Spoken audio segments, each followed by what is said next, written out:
Hello everyone, today I will talk about different elements that can turn a loan signing from 30 minutes up to 2 hours. I'm in California, where we have a lot of disclosure, so depending on your state, you might have less paperwork, however. The first aspect is how thick the packet is.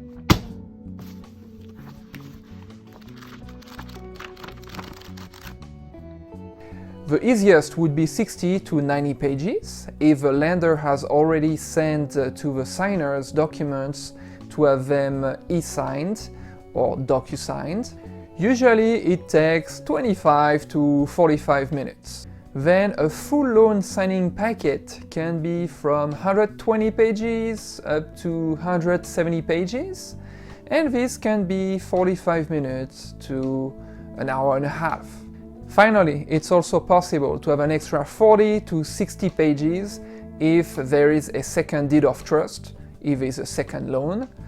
It can be the case, for example, if you have a down payment assistance program. Usually people, they have one last payment, like a balloon payment at maturity, but nonetheless they still have a lot of paperwork to do. And obviously if you just have a typical second loan. Therefore, with these extra pages, the signing can be somewhere from an hour 15 minutes to 2 hours. Now that we talked about the stack of paperwork, another important aspect is how many people are signing the documents.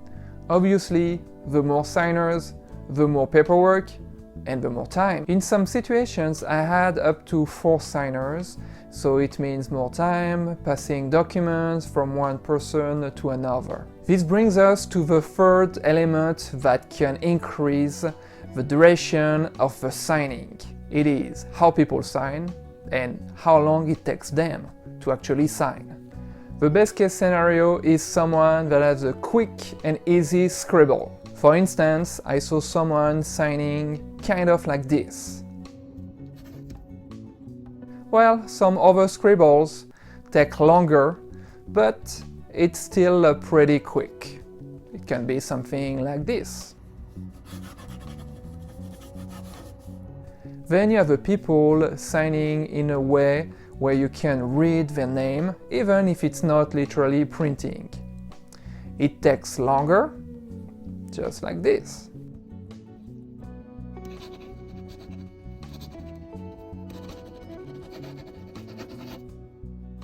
It takes even longer if a lender puts their full name.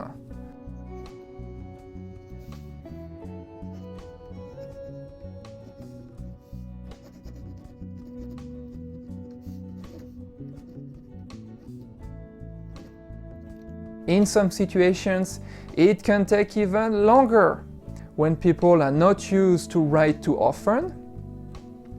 And it's always in these situations that you have a full name for the people. So it takes them some effort just to sign the name. It's also the case for old people who are just slow, or people who have some kind of disability.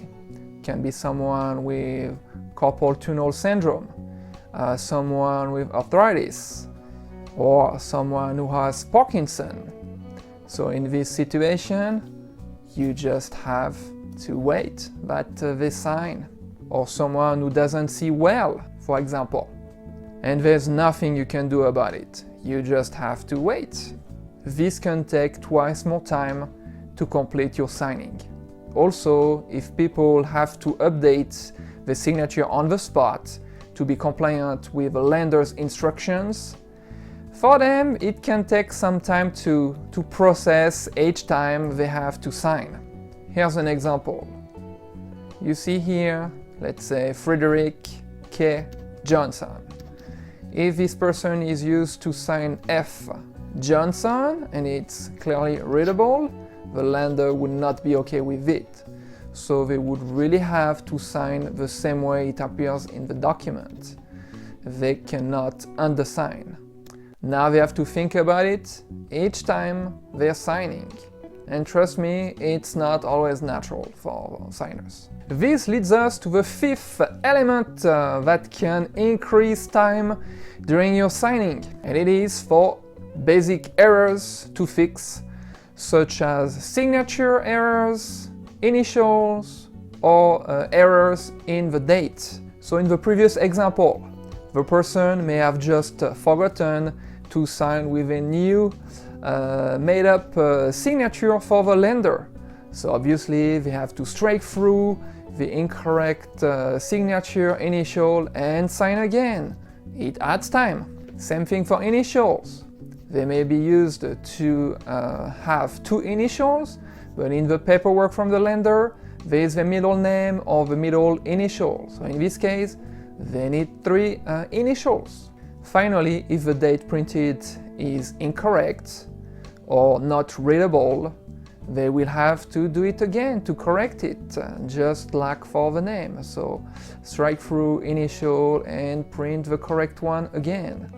The lender really looks at the date and make sure that it is correct. It's also possible that signers add a date when it's not required. When it's the case, they have to strike through an initial as well. Sometimes it is the notary that do some errors. So it can be the same thing. So an error in the date or the way something is written in the name of the signer. And also it can be when you stamp. If the stamp is not clear, you have to stamp again. And if there's not enough place for your stamp, you may have to add a loose certificate. And it takes time to add it because you have to write a lot of info that were maybe already in the original acknowledgement or jurat. Talking about things that take time is all the paperwork, everything that the notary has to fill out, from acknowledgements to the notary journal. And that is my sixth point about what takes time. As a notary, you obviously have to fill out your acknowledgements, jurat. Sometimes they are already pre-filled by the lender or the escrow company, but sometimes they're just blank, so you just have to fill out everything. It is also possible that it is the wrong verbiage for your state that was used, so in this case, you have to use a loose certificate. However, personally, to save time, I have multiple stamps. So I have these two stamps here with my name, and one has Notary Public as well, and especially because I have a long name, and that definitely saves me time. And also I can have this stamp here with this specific California compliant verbiage. It's just an extra box in the CA compliant acknowledgement if the core verbiage is the correct one. And it can happen from time to time. So I just have to add this specific verbiage box and I have it with this stamp. Pretty easy.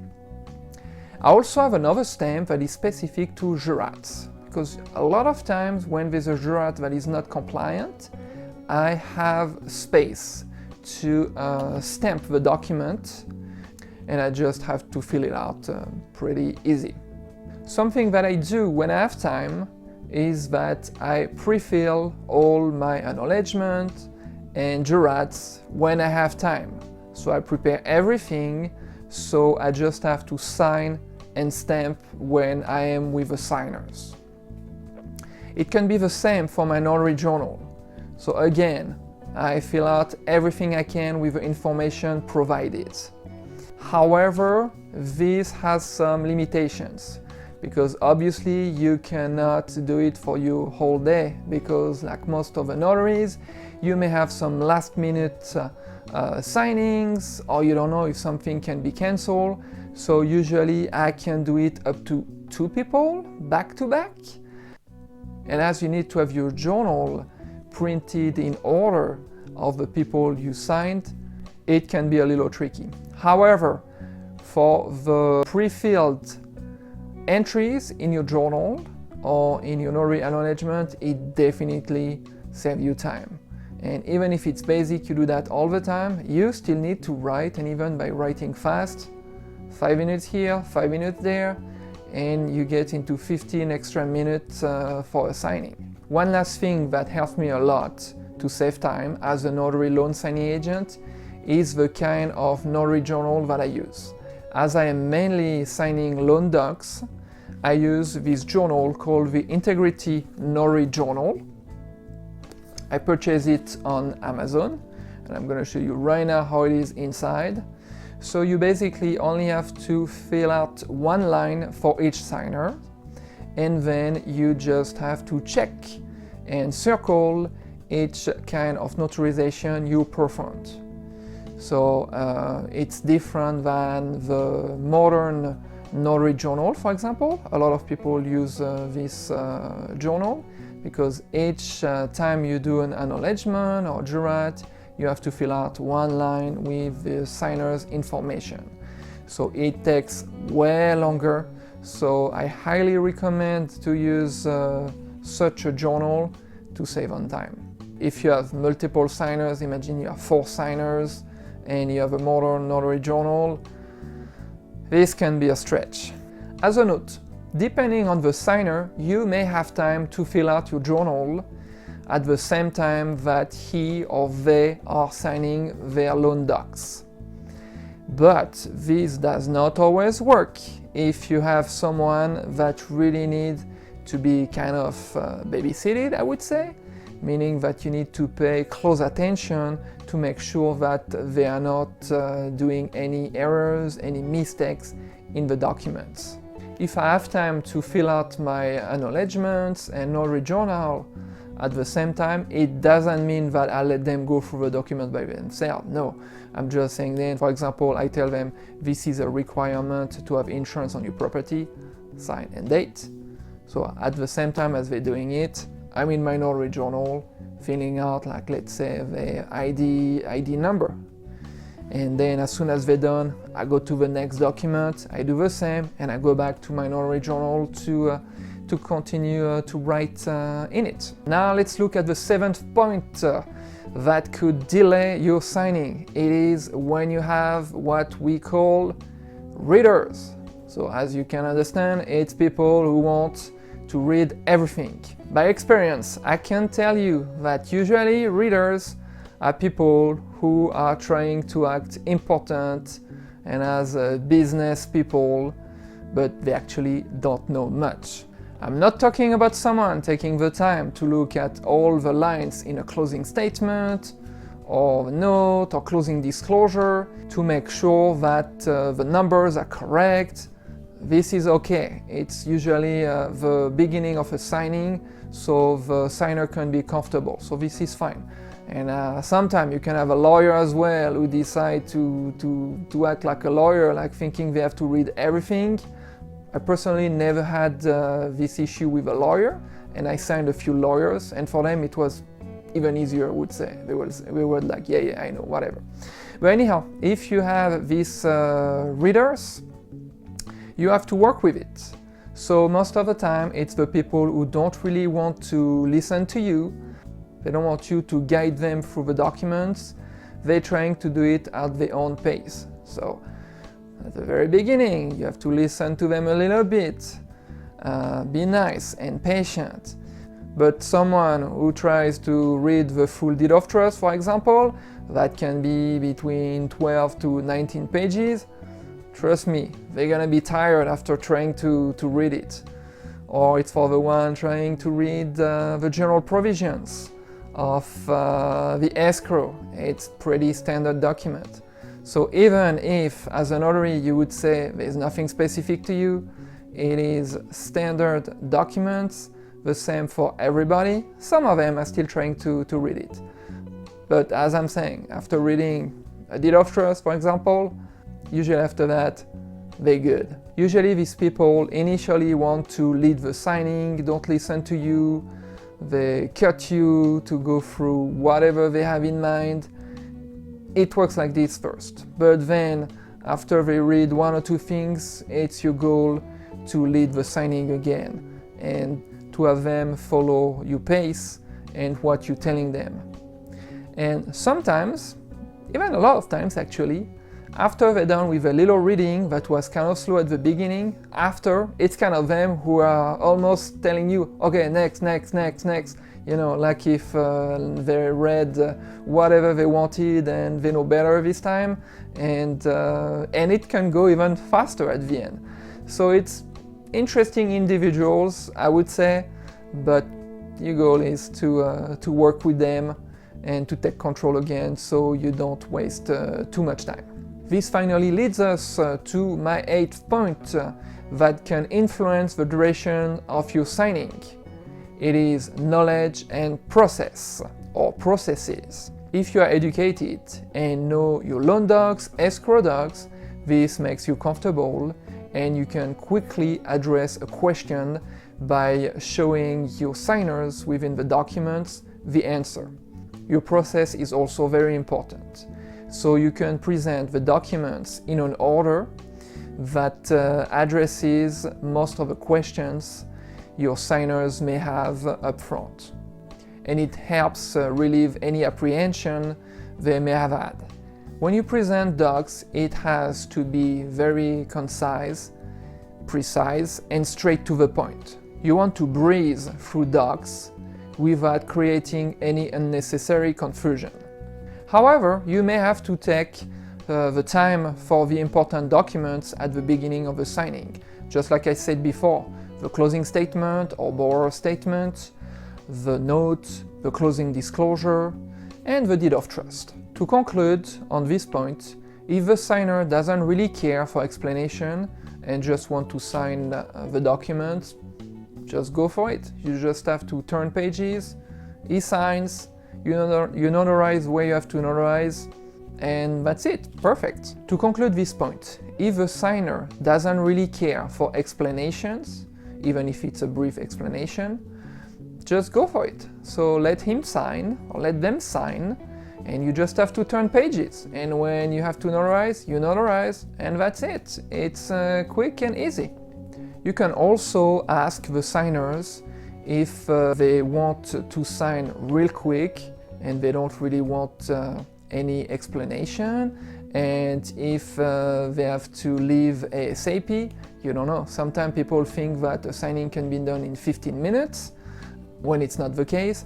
You can always ask them if it's appropriate, and also you will see, so sometimes it feels like they are bored and they don't care about what you're saying, so you can just ask them. Or sometimes they would say how long it will take for this signing. So if you say, oh, it's going to take an hour, they'll be like, oh, I have like 15 minutes only. You say, okay, it's up to you. I can go super quick. I don't really have to explain you everything. The goal is really to communicate with them to make sure you're on the same page. You may know how to explain the docs in a way that makes sense for them and explain kind of everything. Some of them, they don't really care, so except usually the money aspects. It is also possible that some of these signers have already looked at the whole packet. Some signers may have received the whole packet already because the lender or the escrow may have emailed to them all the docs they needed or an access to the portal to download these docs. So sometimes they know everything. They say, yeah, I know. So I say, okay, so we can just sign. And if you have any questions, obviously you can answer. So in this case, it can go pretty quick. And if you work with investors, same thing. They do that all the time. They buy, they sell, etc. So usually they know how to find the info they need. They go straight to the point in the closing statement, the borrower statement, and then they're like, okay, I'm good. And then they sign, and it can go super quick. Finally, I kept the last but not least element for the end. This 9th aspect that can really increase the signing time is errors. I mean, errors this time, it's in documents, not errors from the signer or you while writing. These errors can be in loan docs, meaning the lender made an error, a mistake somewhere, or it can be in the escrow docs. So this time it's the escrow officer that may have made a mistake. It can also be a surprise in some documents from the signers. So let's look at errors first. One error that can be pretty common, it's when there is a typo. Let's say a typo in a name. For example, it can be in a name. For example, the name Phillips. If the name is written with two L's and there's only one L, it can be an issue. So when it's the case, you have to contact immediately either the escrow or title company or signing service that give you this signing to talk about it, to see how it can be addressed. So usually if it's in escrow documents, most of the time, escrow officer would let you correct it, so strike through the name that is not correct, print the correct one, and the signer can sign it. So usually you let the signers do this correction. So this is for escrow documents. However, for lender's doc, most of the time, they would need to be redrawn. It's extremely rare that they would let you correct the documents. So if it has to be redrawn, if it's during business hours, and if the lender can correct it right away, and you have the ability to print at the signer's place, all right, you can wait a little bit. Obviously, it's going to be extra time, but maybe it's possible that everything is addressed right away and the signing is done. If not, the signing would have to be cancelled. There's obviously other kind of typos, of errors in escrow or loan docs, and with experience you would know which ones are not really important and which one can be important. So always contact the person who gave you the signing first. Sometimes it can be the signer who wants to call directly the lender, for example, or the escrow officer. If they want to do it, okay, that's fine, but usually you can lead and say, okay, let me call and see right away how we have to address it. If it's after hours, sometimes it's difficult for you to contact either an escrow, a title officer, or the lender. If you do not have any answer, and if it's something that is really important, just like for a name, for example, you may have to cancel the signing. Some other things, like let's say a phone number, like there's a typo in a phone number, it may not be as important. So for this one, if you don't have an answer, usually it can be fine to continue the signing. But again, I'm not the lender, I'm not the escrow, I'm just saying by experience. Now, if there's an issue with numbers, either through the escrow documents or through the loan docs, this is different because this time it's the signer who would be uncomfortable, who would not like to sign maybe, because it is not what they anticipated. Such errors can be, for example, in a closing statement. There's a payoff and the signer says, oh, it's been paid off. But usually if it shows in the closing statement, it's because maybe the escrow officer didn't receive the payoff documents. It can be the same thing for a commission. Sometimes some realtor gives a credit to the buyer that comes through the commission. Same thing, if the realtor didn't provide the specific paper to the escrow to explain this, it may not show in this closing statement. So in this situation, usually you can try to call the escrow officer right away, and if it's what I just told you, that they understand that they would not have to pay for these different items, they could at least explain to them exactly what's going on if they're waiting for some documents, because a closing statement is more like an estimate. Usually at the end, it's not exactly what was in this closing statement. Most of the time, the escrow companies take a caution to make sure they have enough money to close on the transaction, and the signers get a check back for whatever extra there was. It doesn't mean there will be extra money at the end, but at least that may answer this issue for a closing statement. If a signer is okay to sign as is, knowing that it may be less money they have to pay at the end, fine. In some situations, the signers do not want to sign the document, but meaning the closing statement, but can sign everything else. Usually it's fine, and especially, for example, if you sign late at night, no one can answer the signer's question.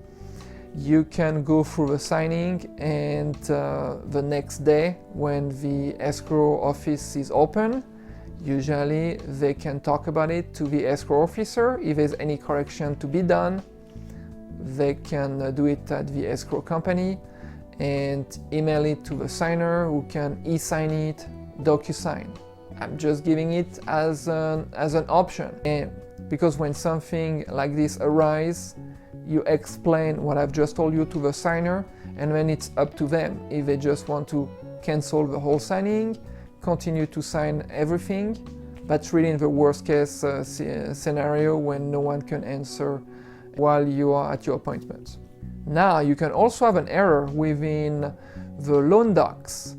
I mean, sometimes the signers think it is an error when it's not, but you have to address it. So one more time, you have to call the person who gave you the signing to talk about it.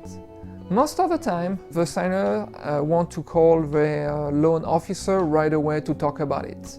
If a loan officer can pick up the phone right away, that's perfect. If not, you may have to cancel the signing if the signer is not comfortable with these numbers. But let me give you an example. You usually have estimates and the final closing disclosure. So it's possible sometimes that 2 or 3 closing disclosures have been released, and they may have some variations. Usually it's not much, or it's one line that is different, etc. So you can have signers that have received different closing disclosure, but they kept in mind, let's say, an old closing disclosure. And when they have the actual one to sign, they're like, wait, the numbers are different. So they go through the documents, and they can be a little bit confused. So when it's the case, you may have to look at the closing disclosure they're looking at, the one you have, and sometimes you can help them, show them an item that was in the closing statement or the other closing disclosure, and they may say, oh yeah, I forget about this, I forget about that, and they sign. So that's in a good scenario, but it takes time to do that. Sometimes it is not possible to find an answer for them right away. And if you manage to have a loan officer on the phone, they may explain to them why such line is different, and they may be comfortable with that. Or they may just not be comfortable with that and decide to think about it, look at it again, and cancel the signing.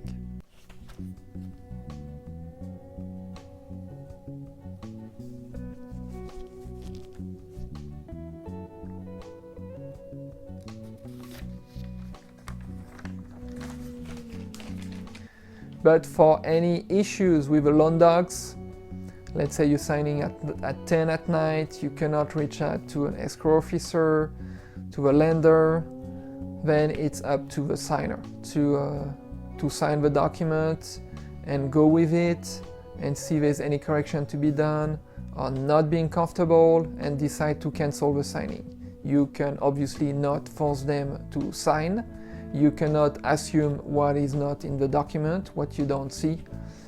But yeah, this can happen from time to time. Last point is that I experienced people that were not really good with math or with the way accounting works, with a credit, with a debit balance, and even after taking the time to explain each line, how things work, it seems that they were just a hard time understanding that they do not manage to connect dots in their brain, unfortunately. So when it's the case, they're obviously not comfortable.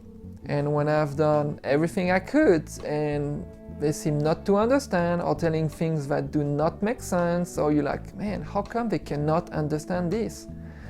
You may want to call either the escrow officer or your title officer,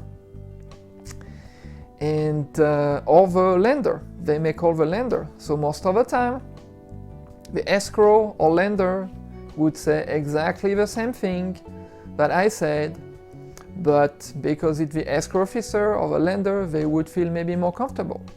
Sometimes they can provide extra information that are not in the documents, and again, they're comfortable with that, they can sign.